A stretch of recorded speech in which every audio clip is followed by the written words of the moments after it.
各位乡亲，咱做伙来关心天气。中度风台8匹甲目前是伫咧上海东南边，有可能会加入去中国。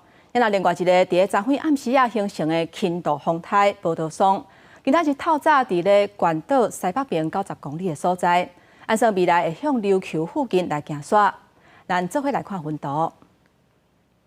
今仔日是台湾各地甲偏乌大部分拢是侪云到好天的天气。东半部、金门甲马祖有的所在会有短暂阵雨，过到南部、南部甲中部的山区会有局部的雷公雨。一直到暗时大台北、东半部也有恒春半岛甲马祖嘛会有短暂阵雨，甚至有的所在可能还会上大雨。另外，温度方面，天气也是真烧热。今仔日晚到的时阵，台东县会是柑仔色的灯火，而且温度可能会到36度。上北甲桃园拢是灰色的灯火，而且民众水都要加啉寡，唔通掉沙。